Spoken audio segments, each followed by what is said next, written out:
And now, it's time for another Dice Tower review with Tom Vasel. Today we're taking a look at Wilderness. This is a game about survival. The goal of this game is simply to win a race, but I think it's safer to say the goal of this game is to survive. So we have a race to survive. Basically what happened is each person is playing a character who got beat up by people and left for dead, and now you gotta get back. You don't have any water, you don't have any food, you're getting thirstier, you're getting hungrier. Woo! That sounds like a lot. It is. There's a good chance you'll die. Take a look.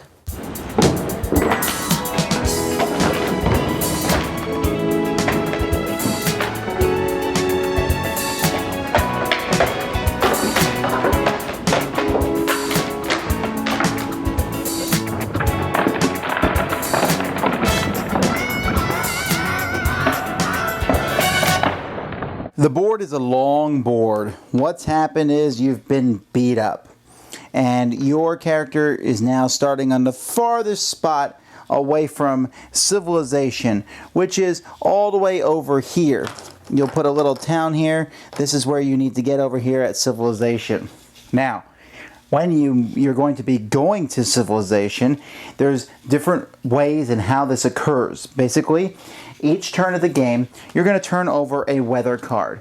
And this weather card is going to show how many parts of a day are going to be light and how many are going to be dark. Now, you might notice that it's 4 light and 4 dark and 2 dark, and that's the way it is most of the time. Although occasionally, for example, here there's a dark morning, and sometimes there are different events that will happen on a specific day where this shows a star. At the top of this, it tells you how many cards you will draw for that day.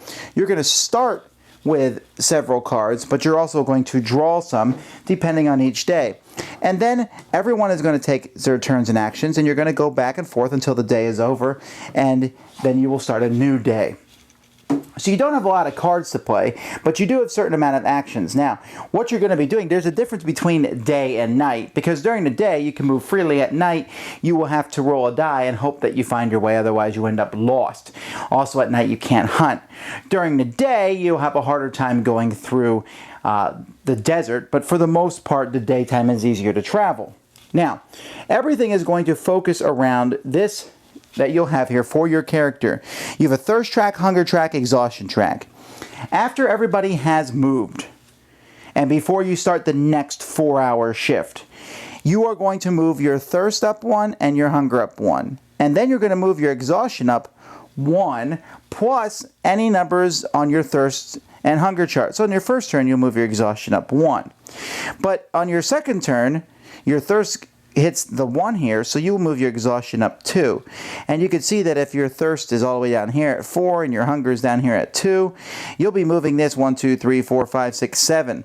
And you have to be very careful because at the end is death. So you must never let your exhaustion get too low. Not to mention, your exhaustion also affects how much energy you have during each movement. You'll start with 6, but it'll go to 5, 4, and 3, and then death. What you will be doing each turn will depend on how much energy you have. To move into different spots on the board requires different energy. It takes 4 energy to climb through the mountains. It takes an extra 2 energy to cross a river. It only takes 2 energy to cross the desert, but when you do so, your thirst goes up by 1.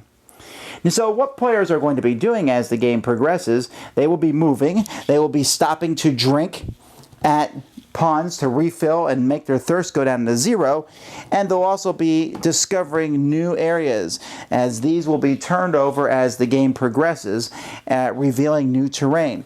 But not only will they reveal new terrain, occasionally they will reveal bad guys, also known as bears and snakes and wolves. And when these come on the board, these wolves and snakes will be moving around. They will go after the closest person to them, but if that doesn't work, then there's a spinner over here, and this spinner is used to show random movement of the bear, wolf, or snake. If they come into your area, you'll be rolling a die against their 2 dice because they are much more powerful than you are. However, you can use cards and things to mitigate this. Now, every card that players have, players will be using their cards for various things, has something that will usually help you on the top and something that will hurt your opponent on the bottom. For example here, when an opponent finishes his turn, if he began his move in the same move as you can move there for free. Here you play at the start of opponent's turn, every movement costs an extra energy. Oh, that's lovely. Play at the start of your turn, every move you make it to forest or mountain area only costs 2 energy. Play an opponent's turn, they must spend 3 extra energy on their first movement. So there's different things. Now, I have found that most of the time when you play this game, you are using the top one. Here's an energy kick, roll a die, you get that much extra energy. So the good stuff to you is usually more beneficial than hurting someone else, but as they progress, you will want to hurt them. Now, it's very easy for you to fall dead of exhaustion, but you can spend your whole movement to increase your exhaustion. You can spend 2 parts of your movement to increase it by 1, or you can spend your whole movement to increase it by 4, which can help. But if you're not getting water and you're not getting food, then it doesn't really matter how much you increase it by, you're eventually going to die. So the game is over when one person reaches the village over here. Or if you're the only person left alive, in which case you win. You say, but wait. Don't stop the review. What is this sickness card deck? Well, anytime you move through swamp or maybe through play of an event card, you will turn over the top sickness card and maybe it will be bad stomach or fever or hallucination or burning fever or sunstroke, more fever, nausea. Oh, so many bad things that can happen. Dizziness, and then that will affect you. You must discard 1 event card from your hand, then discard this card. That's not so bad. But burning fever, you immediately increase your exhaustion 4 steps. That can be really bad. So getting these, sometimes going through swamp, which incidentally is right here, might be the fastest way to go. And there's almost always water next to swamp, so you can fill up and fill up your thirst. But you can kill animals for food, you can scrounge in the plains or the forest for food, but you can't just sit around and get food and water forever. You do have to move. So it's a combination race, survive. Whew! Wilderness can be a bit of a draining game upon you because there is player elimination, which, do we need that in games anymore? Especially since sometimes the player elimination can just be your bad luck. But it's more than just that. Some people were a little confused by the map in this game. They said it was too thin, they felt constricted by the map, and there wasn't a whole lot of options on each turn.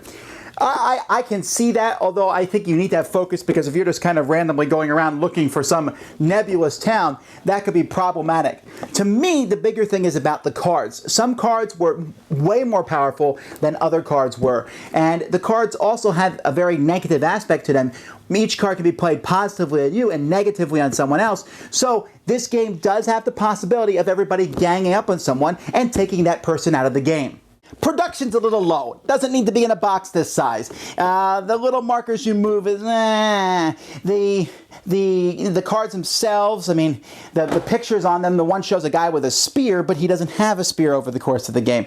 But the cards are thematic. The hunger and thirst thing, that's a great mechanic. I love how when your hunger and thirst go up, so does your endurance goes down faster. And so you're constantly having to hunt down water. You're constantly having to hunt food.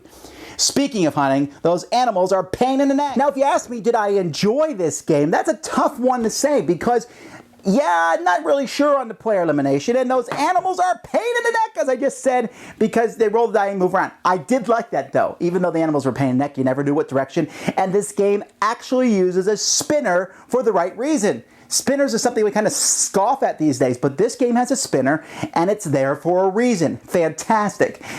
That being said, I'm kind of iffy on this one. It's interesting. It has a neat theme. It's a mixture of a race, but there's too many cards that can be played in other players, and sometimes there's nothing you can really do to keep your survival. When you flip the tile over, the random land can just really mess you over. An animal could just move right into and kill you. And that might be humorous, but if it puts you out of the game, not something as much that you will enjoy.